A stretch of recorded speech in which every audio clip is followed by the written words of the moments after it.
Bienvenida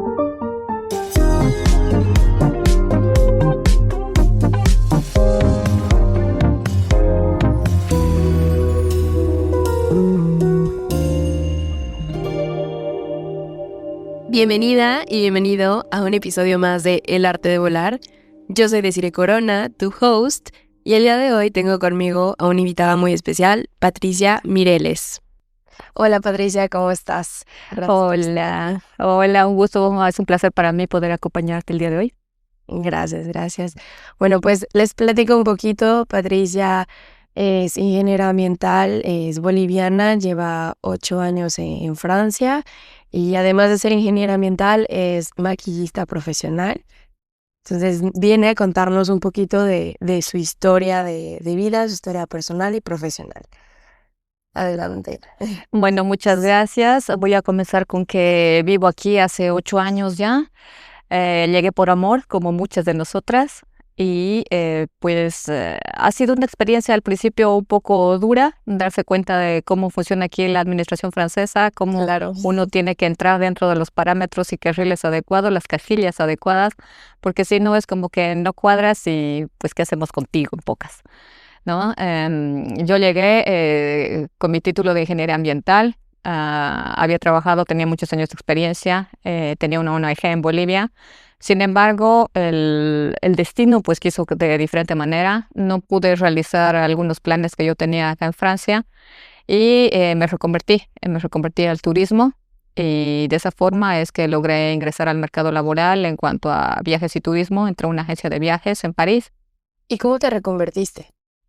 Yo estudié, en eso la verdad que yo puedo decirlo, ha sido un mérito propio, porque a pesar de que existen muchas instituciones que se dicen como Pôle emploi, por ejemplo, entre muchas otras, que te ayudan en esa búsqueda laboral, en esa tu búsqueda cuando uno llega, yo tengo el recuerdo de que había tocado muchas puertas, porque yo llegué aquí legalmente, y con mis títulos, mi CV. Y me acuerdo que fui a una institución que se llama la ADEP, si no me equivoco, ADEC, que me guiaron los de Pôle emploi para que me dirigiera a ellos, que supuestamente me iban a encontrar laboralmente o si no una reconversión laboral. Okay. Yo llegué a mi cita con mi currículum y la persona que me atendió, yo le expliqué, le iba contando todo lo que había hecho desde que había llegado, cómo me había desenvuelto para buscar mi búsqueda laboral, etc. Y la persona terminó de hablar, me mira y me dice: señora, no sé qué decirle, no puedo ayudarla porque usted ha hecho todo lo que yo le hubiera dicho que haga, pero ya lo ha hecho usted. Entonces, mucha suerte. Sí. Y eso fue todo. Yo me quedé como que, bueno, seguí en mi búsqueda laboral y profesional de verdad de reconversión, y fue en ese momento que encontré en internet algunas becas, posibilidades que se te abren con diferentes instituciones, que con el paso de los años puede que ya no existan, pero logré encontrar una formación que estaba financiada por la región Île-de-France. En ese momento yo vivía dentro de París, así que era elegible. Ellos daban toda la formación durante un año, y una vez que uno hacía sus prácticas, como acá, siempre uno tiene que realizar las prácticas en una empresa, ¿no?, del rubro. Ya pude comenzar a trabajar con ellos mismos, con los de la empresa del stage, y trabajé con ellos durante varios años. Okay. Sin embargo, de ahí, pues, yo quedé embarazada. Eso no fue un problema para la empresa. De ahí llegó el COVID, trabajábamos desde casa. Eso fue diferente, fue placentero en mi estado. Y llevé un embarazo, pues, normal, un embarazo feliz. Felicidades. Gracias. Lo malo estuvo cuando ya tenía que supuestamente no dar a luz, pero estaba ya unas semanas de la fecha de parto. Yo comencé con unos dolores muy fuertes. Yo estaba en realidad inscrita para dar a luz en un hospital privado. Hice el seguimiento con una ginecóloga francesa muy buena, muy amorosa, de las pocas que hay. Sí, porque encontrar una ginecóloga es complejo. Es muy complejo. Es por eso que yo había decidido ese hospital, porque por la ginecóloga. Su seguimiento desde un principio fue muy bueno. Me habían mencionado al hospital Beckler. Sin embargo, yo también tuve una cita ahí, para decidirme, pero como no tenía ninguna complicación, no era un embarazo de riesgo, ellos no hacían el seguimiento, solamente uno iba al último, el 9º mes y ya para el parto. Entonces, por esas circunstancias me decidí por el otro.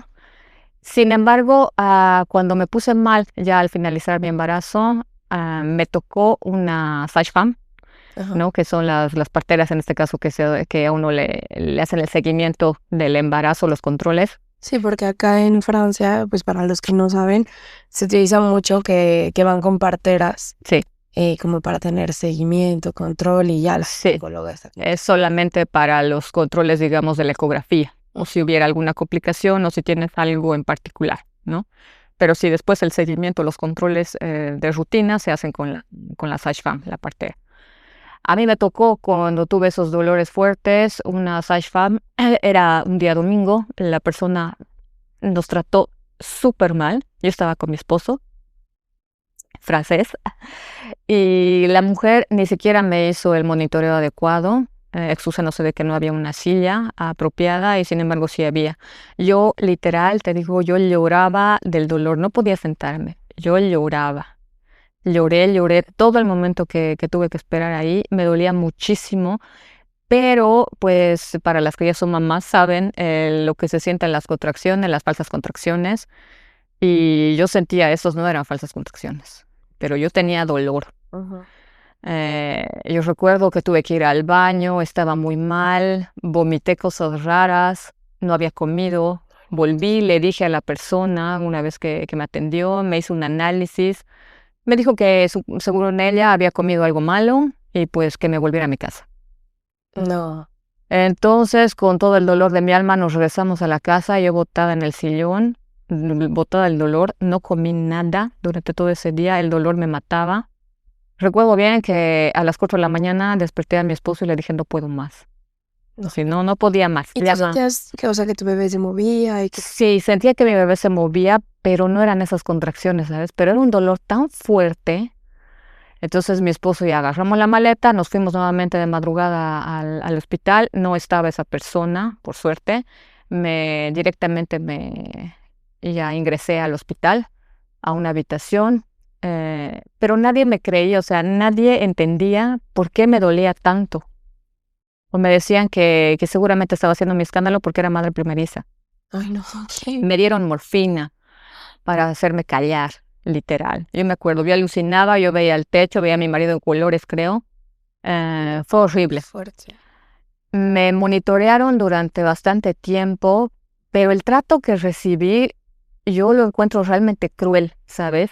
Porque tengo la imagen, yo estaba sin zapatos, me llevaron en silla de ruedas de mi habitación a una sala, la camilla, para nuestra altura, yo mido 1,58, la camilla era alta, la persona no me ayudó, me tuve que subir como podía, me monitoreó, vio que no había dilatación y me dijo que me bajara.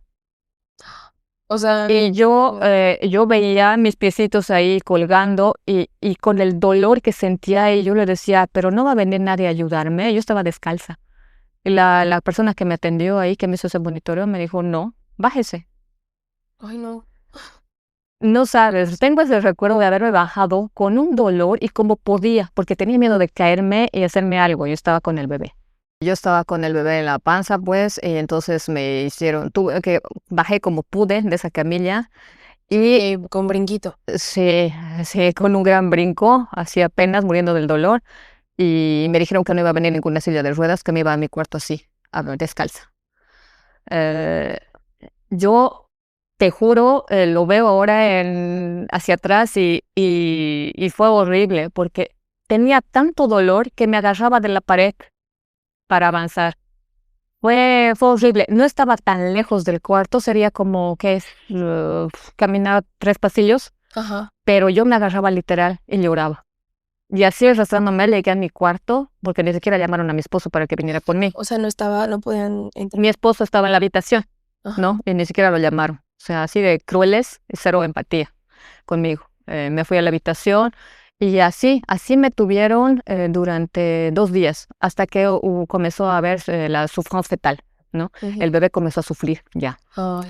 porque yo tenía mucha fiebre, no había dilatación. Ajá. pero no me hacían tampoco ningún examen suplementario, complementario, ¿no? Es así que después de 2 días de todo ese sufrimiento, el bebé nace, y yo pensando que ya con eso ya me iba a sentir mejor, me iba a calmar. ¿De forma natural o...? No, como ya había esto de la subfons fetal, el bebé nació por cesárea.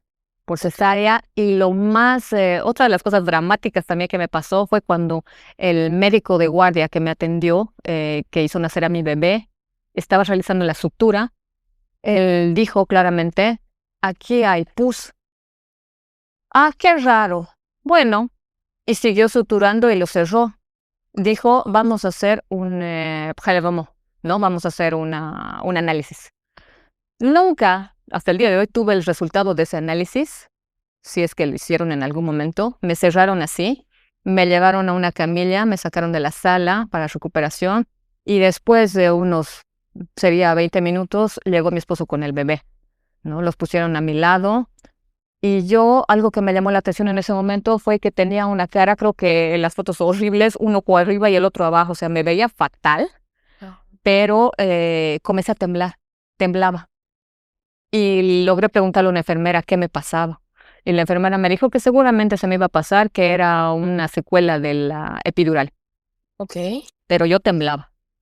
Ya me habían sacado al bebé, se supone que ya no tenía nada. Me llevaron a la habitación, y conforme fue pasando un poco el tiempo, eh, comencé a seguía sintiendo dolor, y mi estómago se comenzó a hinchar. Se comenzó a hinchar, como si estuviera embarazada de gemelos. Sí, horrible. Pero era tal el dolor, no podía realizar el mínimo movimiento. Era horrible, sí, era horrible. No podía caminar, ir al baño, no podía nada, estaba ardiendo en fiebre. Mi esposo en ese momento me dijo, yo creo que me voy a la casa. Y yo le dije, no, te quedas aquí conmigo.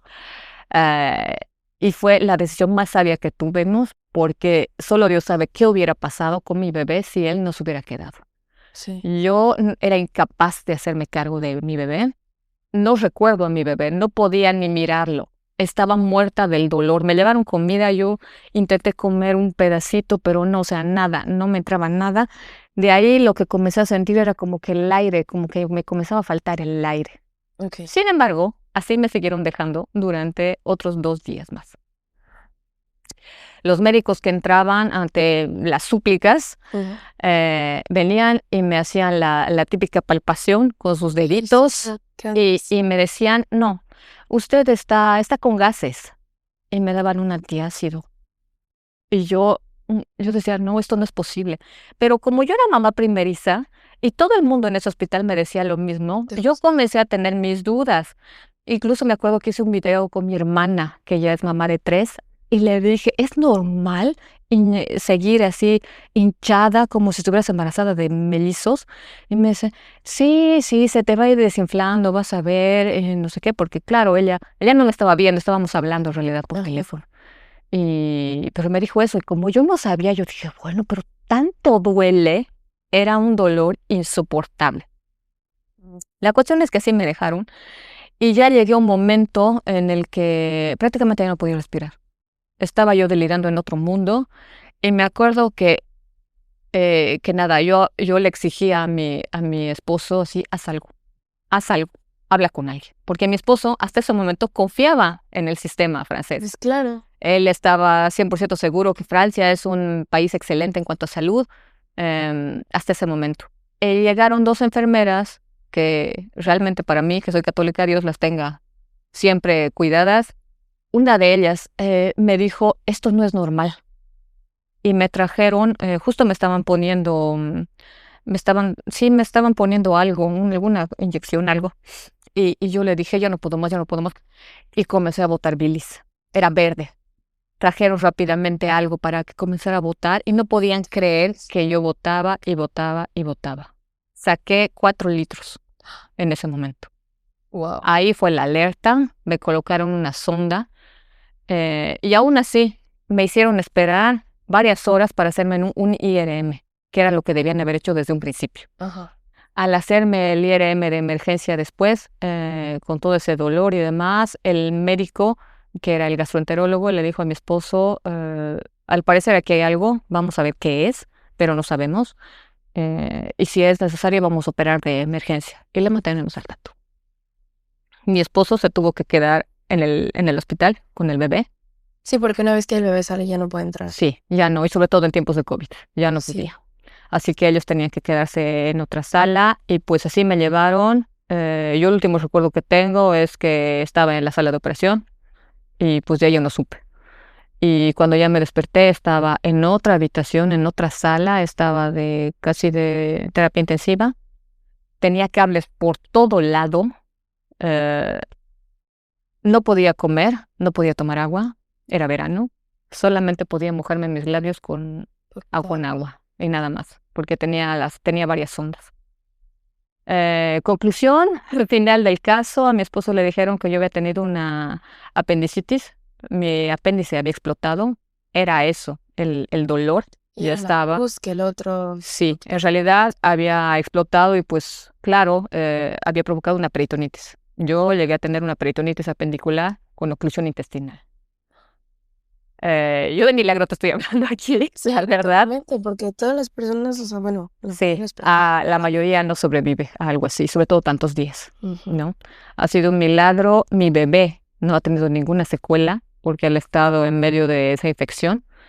Pero ha sido todo un proceso muy triste porque yo con todas esas cosas, ese dolor, recuerdo que el primer día que yo me vi que estaba ahí en esa camilla, claro, venían enfermeros todo el día, como, bueno, en la noche, para ponerte, ¿no? Si tenías que hacer pis o algo, y hubo una persona que me dijo, y yo lloré porque me dijo muy a la mala, usted ya tiene que levantarse, y era mi primer día después de la operación. Ay, no. Usted tiene que levantarse para ir al baño, no puede estar llamando todo el tiempo. Y, y yo lloré porque no podía creer que me estuviera diciendo eso, que tenía que levantarme con todos esos cables, bajar la camilla y avanzar. Y le pregunté a otra persona y me dijo, no, señora, nosotros estamos para eso. Sí, gente tan insensible. O sea que yo pasé muchas cosas durante todo ese proceso. Conocí gente horrible y gente buena también. De ahí yo estuve internada durante 2 semanas y media en el hospital.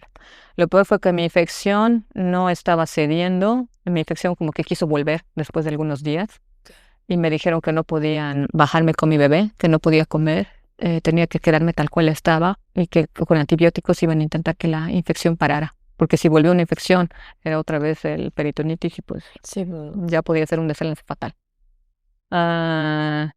Después de 2 semanas y media pude bajar finalmente a la habitación de mi bebé, pude compartir con él, pero ahí ya también, pues claro, de 2 semanas echada, doblada y con todo lo que me había pasado, yo no podía pararme recta. Y mis músculos, tú me hubieras visto, no, sí. era un... Súper debilitada. Sí, súper débil, delgada, no había comido en 2 semanas.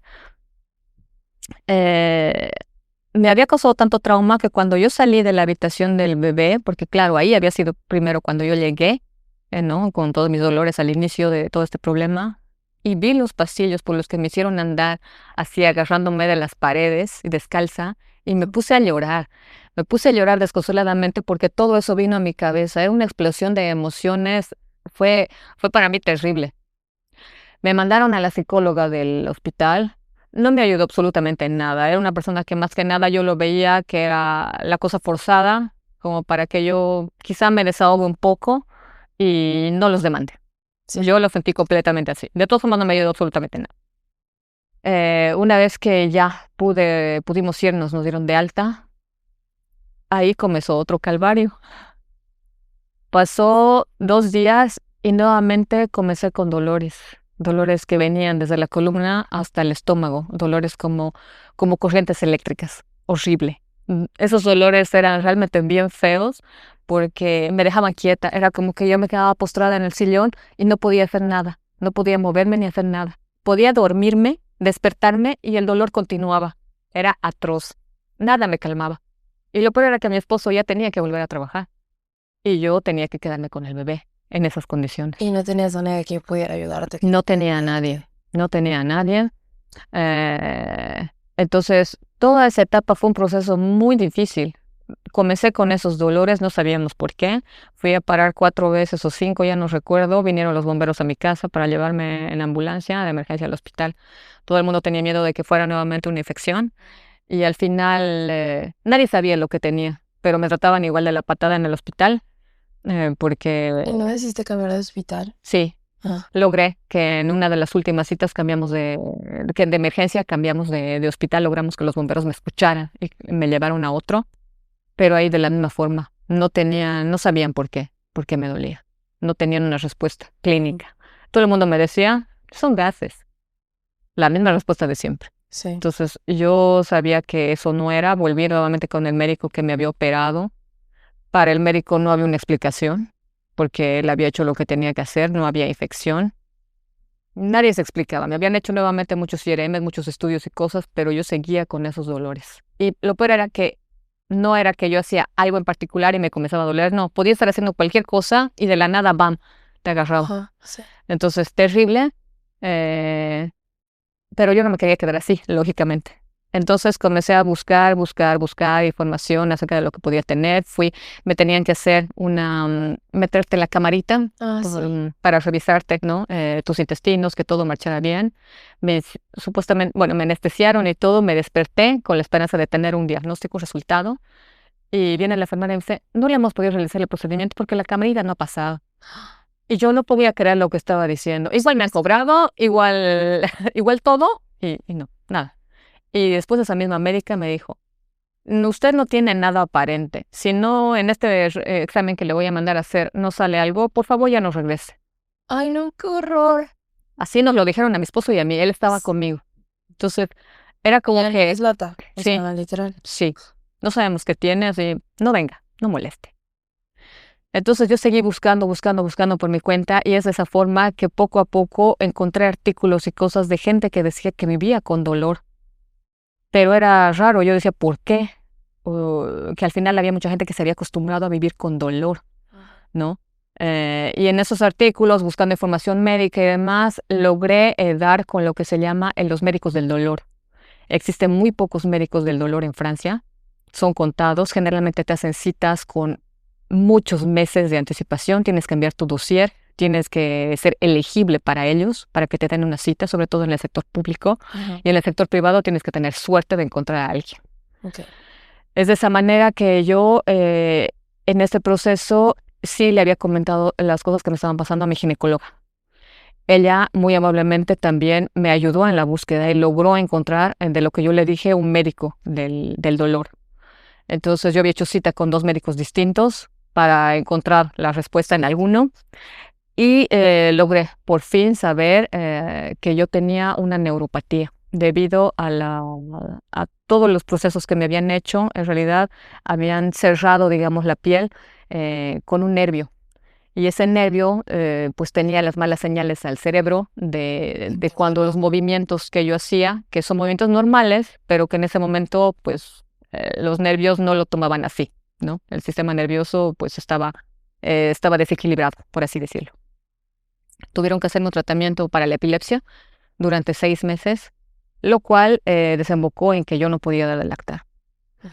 Entonces, yo he tenido un proceso en cuanto a la maternidad que yo hubiera deseado muy, muy difícil, porque no solo comenzó el día del dolor de un parto adelantado, que no tenía que haber sido un parto adelantado, sino que ha sido todo ese proceso de angustia, de cero empatía, de sentirme no comprendida a todo nivel, y que al final muy pocas personas hicieron el esfuerzo de entender lo que yo sentía, lo que yo decía. Y querer ayudar. Y querer ayudarme, ¿no?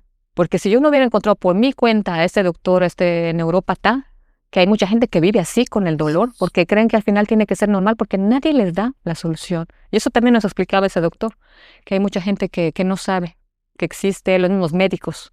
Ellos debían haber sabido un poco respecto a lo que yo decía que tenía, ¿no? Pero ahí está. Nadie lo sabía y yo me he perdido. Yo siento que he perdido mucho con mi bebé debido a todo mi proceso. Ha sido muy duro, no he podido darle el lactar, no he podido cuidarlo como yo hubiera querido. Él ha estado muy apegado a su padre. A mí me empujaba, o sea, era un rechazo. Ha sido muy doloroso su proceso en la guardería también para él, porque era para él lo que nos explicaban los psicólogos como el sentido del abandono, Sí. debido a lo que nos había sucedido. Sí, que lo separaron desde... Sí, de que él nació. Entonces, tú sabes, bueno, aquí en Francia también en el sentido del cuidado de los niños es bien cuadrado, ¿no? Tu hijo tiene que entrar en una casilla. Y si tu hijo no entra en esa casilla, es como que es raro. Ese niño es raro y tiene que ir al psicólogo. Tienes que hacer algún proceso con él porque no se puede comportar, tiene que comportarse igual que el resto. Sí. Entonces mi hijo, yo había estado con él 1 año y de ahí yo decidí meterlo, pues conseguimos plaza en una creche municipal, que es la alegría de todo el mundo conseguir una plaza en la creche municipal, porque es muy difícil y lo conseguimos. Lo conseguimos, pero lastimosamente el proceso para él fue muy duro, muy duro. Era como dejarlo abandonado para él. Ay, sí. Entonces, desde que comenzó con la creche, él no dormía bien. Se despertaba cada media hora y no éramos capaces de entrar a ningún lugar porque él sentía que lo íbamos a abandonar. Entonces ese sentimiento de abandono era terrible para nosotros, no éramos capaces de salir a ningún lado, no podíamos invitar a nadie a la casa porque todo era motivo de llanto e histeria. Sí, tenía mucho miedo. Tenía mucho, mucho miedo. Ay. Pero en este país pues uno tiene que estar haciendo algo si quiere guardar la plaza que tiene la guardería, no te puedes quedar así. Entonces es por eso también que yo había decidido reconvertirme en ese momento y así lo hice, maquillaje y peinado en París. Y mientras tanto, pues hicimos todo un proceso con el pequeño iba al psicólogo y de ahí nos recomendaron el Hospital Salpêtrière, que tiene un ala que es exclusiva para niños que se supone que tienen problemas o que se piensa que tienen algún problema. Como un problema. Como un problema de TDA, Ah, por ejemplo, ok. porque a nosotros nos dijeron, su hijo parece que tiene TDA. Y yo obviamente estaba muy preocupada, porque sí, él tenía uno que otro movimiento, un comportamiento, algo extraño, pero era casi siempre en la guardería o en determinadas ocasiones, Sí, como ¿no? que muy puntual, ¿no? En su día. Sí. Entonces comenzamos a ir a este lugar que es gratuito, que todo el mundo puede aplicar, no te cobran nada, es un servicio muy bueno porque son los mismos médicos y psiquiatras que trabajan en el hospital que te guían, ¿no? Y tienen un ala que es de consulta con los psicólogos y otra ala donde hacen las evaluaciones y hay actividades. Y ahí propiamente se ve las actitudes y comportamiento de cada niño. Al asistir varias veces con mi pequeño, porque fuimos casi 1 año con él, pude darme cuenta que había niños con muchos problemas. Sin embargo, mi pequeño tenía un comportamiento normal y eso con el tiempo fue lo que nos dijeron. Su hijo tiene un comportamiento normal, no hay nada de qué sospechar, pero son las dudas que te meten o que, como lo había mencionado anteriormente, que tiene que encasillarse en ciertos comportamientos y si no estás así, pues tienes que ir al psiquiatra, al psicólogo porque no eres normal, ¿no? Y eso me parece muy incorrecto y que quizá también nosotras como mamás latinas nos preocupamos más y no sabemos a dónde acudir. Sí, Entonces, la información que sí, en tu país. sí, No tienes el apoyo o incluso el idioma. exactamente. Entonces es bueno saber que existen lugares como este, una ala del Hospital Salpêtrière, donde uno puede acudir ante cualquier duda en ese sentido, ¿no? Todo eso ha sido un momento, digámoslo así, bastante problemático, doloroso. Y al final hemos cambiado, nosotros hemos decidido cambiar, a pasar por un asistente maternal. Ha sido la mejor decisión que hemos podido tener. ¿Qué es un asistente maternal? Un asistente maternal es una persona que está certificada por el gobierno, ha hecho sus estudios, tiene en su departamento el espacio y la seguridad para que tú puedas dejar a tu bebé y solamente puede aceptar hasta 4 bebés máximo. Sí. Ella se encarga sola de darles de comer, tiene sus horarios desde la mañana y los recoges en la tarde. Hace la misma función que la guardería, solo que solamente a 4 niños, lo cual me parece que es mucho más sano, porque en la guardería también se enferman mucho. Entonces, al estar en un lugar que es más reducido, ellos también se sienten más seguros. Y sobre todo que, bueno, o sea, digo, yo no soy mamá, pero creo que es bien difícil dejar a tu bebé chiquito en una guardería donde hay otros 15, 20 niños y solo hay 2, 3 personas que los cuidan. Entonces, no es la misma atención. Si tu bebé llora, no sabes ni siquiera si van a poder, pues, encargarse de él. Entonces, está súper bien, ¿no? Sí, está realmente, yo pienso, de lo que he visto es que ya está de pasado, ¿no? Porque hay muchos niños y hay pocas personas que quieren hacer esta carrera y que tienen la paciencia sobre todo, Sí, porque es estresante, no son sus hijos, entonces el trato, pues lógicamente es distinto al que va a tener un papá, una mamá, una tía, una abuela, sí, ¿no? Eso es lo que yo creo que es una de las cosas que uno más extraña sí, cuando está aquí en este país sola, cuando uno llega a la etapa de ser mamá y no tienes la posibilidad de tener una tribu. Y qué importante es tener una tribu sí, aquí en un país extranjero para las mamás, porque también yo me choqué con eso cuando, después de todo lo que me pasó, y obviamente yo tuve un posparto muy difícil. Para sí, mí ahora recién me doy cuenta de todas las cosas que sobrepasé, que me pasaron, que viví. Y me digo, había momentos en los que yo tenía que alejarme, necesitaba mi tiempo, mi espacio, y a veces no tienes ni con quién hablar, o que no te van a entender, exacto. ¿no? Entonces, buscarte una amiga mamá o tus amigos que cuando se enteraron que ibas a ser mamá se alejaron. Eso también nos ha pasado a nosotros. Sí, creo que He estoy en la misma perdido, etapa. he perdido muchas amistades que se han alejado cuando me hice mamá aquí. Entonces, bueno, uno sabe, renueva amistades, pero también uno entiende, cada uno ya con su vida, las distancias, el tiempo, todo corre. Es difícil, pero yo pienso que es muy importante hacerlo. Aprender a dividir un poco lo que es también la maternidad y tener nuestros espacios como mujeres.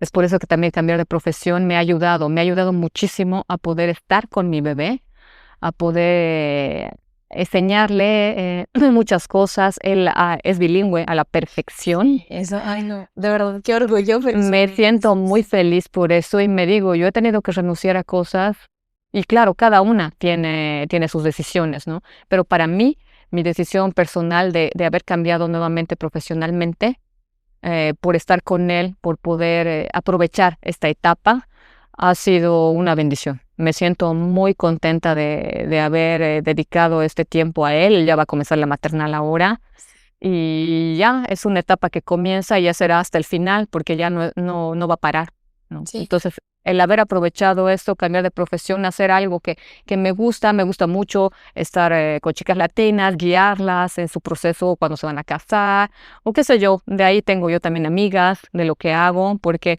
bueno, somos chicas latinas, nos entendemos, sabemos lo que sentimos entre todas, sí. y pues echar la mano a mí siempre me ha gustado, no me quita nada poder contar mi experiencia o dar mis experiencias, mis consejos a otras personas. Sí, no, y qué padre, también creo que a fin de cuentas es es algo positivo el que acá se tenga la oportunidad de hacer este tipo de reconversiones, ¿no?